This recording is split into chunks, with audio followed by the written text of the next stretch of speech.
प्रिय छात्रों, एक प्रयास चैनल पे आप सबका स्वागत है। आज मैं आप सबके साथ विगत 6 महीने जनवरी 2020 से लेकर जून 2020 के बीच में जितने भी आर्थिकी से संबंधित महत्वपूर्ण तथ्य प्रकाश में आए हैं, उन सभी करंट अफेयर्स की चर्चा मैं आप सबके साथ यहाँ पे करूँगा। तो चलिए आइए शुरू करते हैं।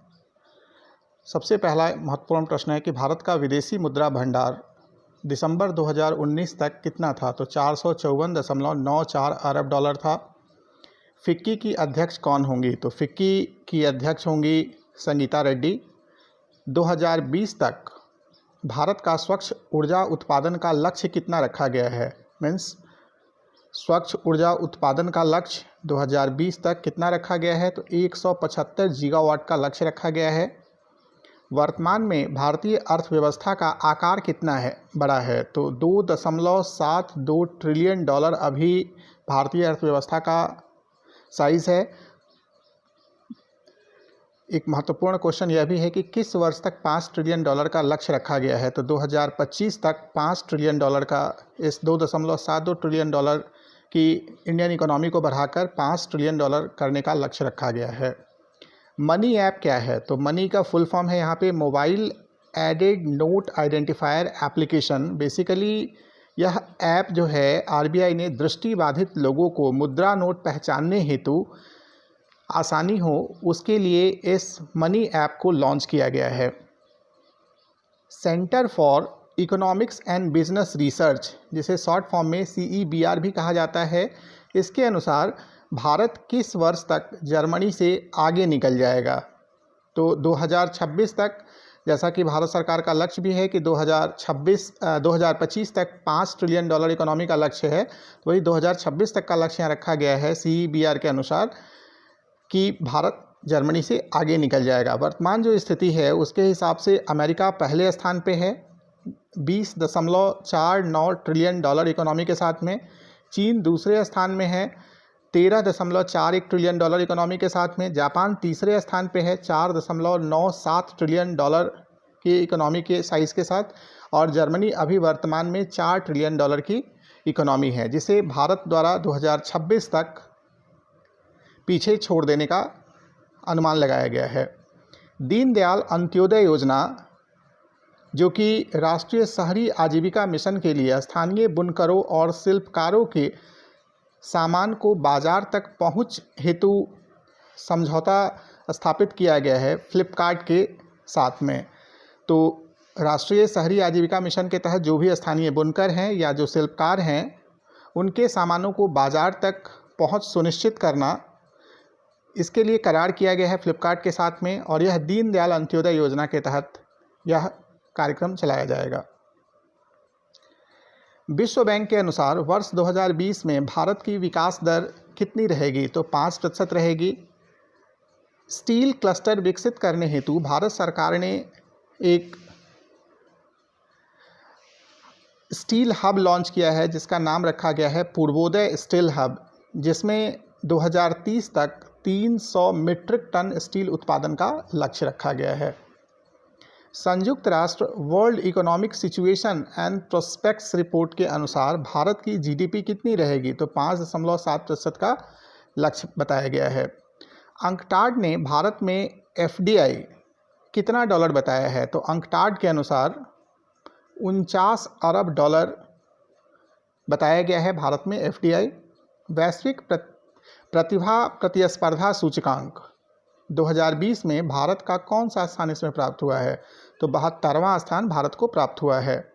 Central banker of the year का अवार्ड किसे दिया गया है? तो बैंकर मैगजीन ने यह अवार्ड RBI के जो गवर्नर है वर्तमान में, शक्तिकांत दास, उन्हें दिया है। अंतर्राष्ट्रीय बौद्धिक संपदा सूचकांक में भारत का जो स्थान है वो कौन सा है? तो 40वां स्थान भारत को प्राप्त हुआ है।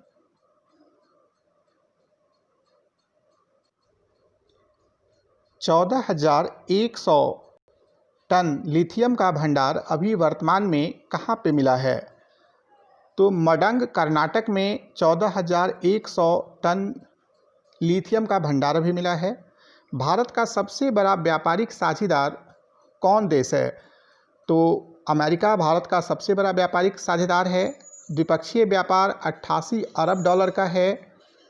2018-19 में, और चीन के साथ भारत का स्थान दूसरा है जो 87.1 अरब डॉलर का व्यापार किया जाता है 2018-19 के अनुसार। अमेरिका के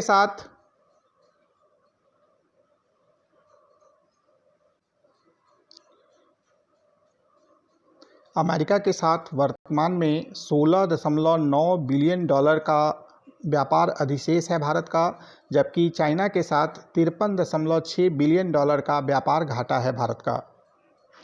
प्रगति नामक कॉरपोरेट सोशल रिस्पॉन्सिबिलिटी शुरू किया गया है फ्लिपकार्ट के द्वारा, जो कि क्या है, तो यह प्रगति महिला उद्यमिता को बढ़ावा देने हेतु यह CSR फ्लिपकार्ट द्वारा शुरू किया गया है।